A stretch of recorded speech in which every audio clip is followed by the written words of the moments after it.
LBMC's Cybersecurity Sense podcast. This week, we will be discussing effective ways to combat insider threats, and we're going to be specific with the insider threat type. We're not going to be talking about users that are opening attachments or clicking on links or losing media. We're going to speak about those that have malicious intent. My name's Bill Dean. I'm a senior manager here at LBMC Security. While I'm involved in various aspects of different security services, I'm the practice lead for our incident response, forensics, and litigation support practice. So I want to start with an article that Dark Reading published, I think about a month ago. 8 surprising statistics about insider threats. And of course, the link will be in the show notes.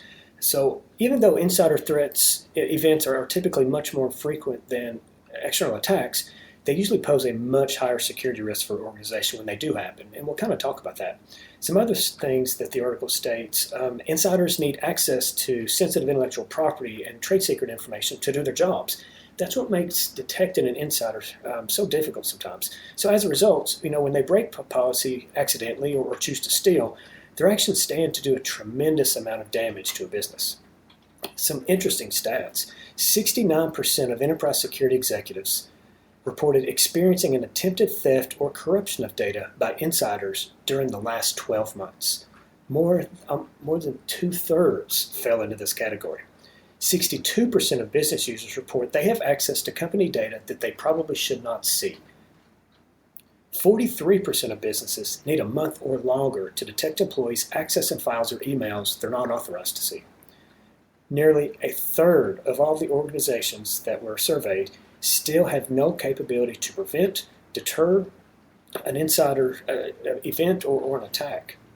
62% involved employees looking to establish a second stream of income off of their employer's sensitive data, or to take it to a competitor, obviously.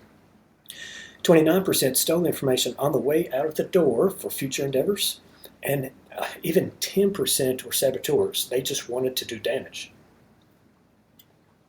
So, based on those stats, let's talk about how you can actually combat that.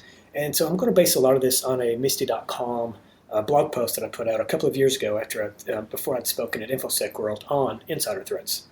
So, as most of you know, my specialty is digital forensics, and that's definitely what I think we should be doing to combat insider threats. So, we've leveraged digital forensics to determine and detail insider threat activities for almost my 10-year career that I've been doing this. Lots of expert witness testimony. Probably more than half of our civil litigation work is insider threats or people that are stealing information. We've pretty much seen it all, whether it's commercial spyware that's being used. USB drives are a fan favorite. Using cloud storage now, it's definitely becoming more and more popular. Email and text messaging details and attachments. Printing documents. A lot of people don't realize that Microsoft Office documents have a metadata value of when something was last printed. So if you can see that sensitive documents were printed 2 hours before an employee left, then you can actually see who it's printed by. Then that may lead you to believe that they printed some stuff and walked it out and did it old school.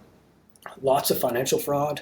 In some instances, we've actually been involved with people that were seriously formatting hard drives and trying to delete all of their tracks as they'd stolen a lot of credit card information. So it is very difficult to find a threat that can be as damaging as an insider threat. Because an employee that steals this information to take it to a competitor, or maybe they soon will be working for or starting their own business, can cause devastating effects on a company's future success. If your future product walks outside of the door, or your business list, or the way that you do business goes to a competitor or a competing company, the devastation is quick. I've watched companies almost go out of business when this happened and someone was competing with them with their own information. But stealing digitally stored business critical information has never been easier, because most of it's stored on computers nowadays. So computers pretty much exist to create and store sensitive information. This is the information that they're taking. So what types of data are we talking about as being at risk? Research and engineering data, product designs, maybe classified information if you're a cleared contractor, company secrets, financial information, customer contact lists, pricing, bids, strategies, and other types of pricing information.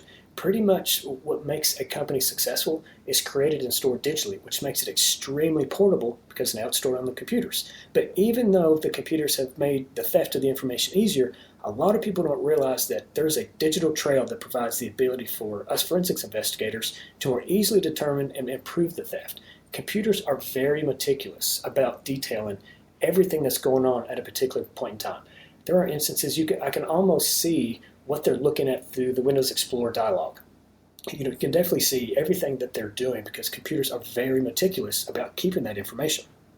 So for today's enterprises, digital forensics is extremely valuable, if not essential, in these situations involving intellectual property and trade secret theft if civil litigation is pursued. Without some extensive forensic analysis, you may be blind as to what happened on the computer, or you may not know that it happened at all. In the past, we've had companies that would actually keep us on retainer that employees of a certain level or higher, when they left, there was a routine forensic analysis performed on the device to see if there's anything of concern. That served a couple of purposes. One, it gave them peace of mind that data didn't leave, but two, most people knew that the company did that. That alone was a deterrent not to do that, not to do it in the future.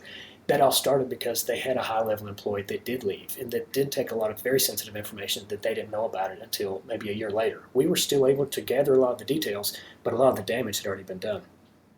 So, you're going to miss some of this if you don't perform some sort of forensic analysis. So stuff that is involved in these investigations, we're talking about laptops, obviously, desktops, servers, network equipment, GPS devices, and of course, we can't discard the value of mobile devices anymore. Even if it's an employee-owned device, sometimes there's instances in which there's data on that phone that's going to be of extreme value to you.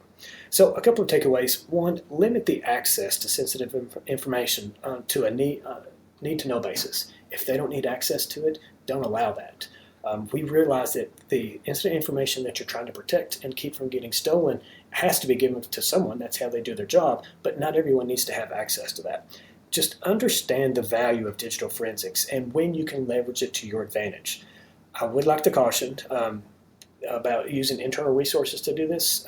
Computer forensics is a very meticulous, very complex art. It's not quite what you see on CSI. It takes a little more work than that. And then sometimes the insider to the organization may not want to get involved in litigation. And then if it did go that way, there may be a perceived bias because they're an employee. Some companies have these resources on site, and I definitely don't think that it's a bad idea to use them if they're experienced, but you don't want someone to learn to do forensics when it's your case, something that the success of the company hinges on. So, as always, some upcoming speaking engagements. I will be speaking on ransomware at the C-Scout conference actually next week on August 7th in Baltimore. Again, on the insider threat topic, I'll be in Harrisburg, Pennsylvania to participate in the Penn Business Journal-sponsored Roundtables event that focuses on insider threats and working in coordination with law firms and internal and outside counsel. I will be speaking on ransomware at the TSCPA Healthcare Conference in Nashville on October 6th. And Mark Burnett, shareholder here at LBMC Security, will be giving his Dear President Trump, Top Ways to Secure the U.S. talk at InfoSec Nashville on September 19th. More details will be in the show notes. So in closing, thank you for listening. Tune in next week because I plan on discussing the devastation of what we call attacker dwell time. Attacker dwell time is the amount of time between an attacker infiltrates a network and the time that he's found. And some stats are showing that's almost 3 months. So let's talk about that and some ways that you may be able to get in front of that. Have a great week, and thank you for listening.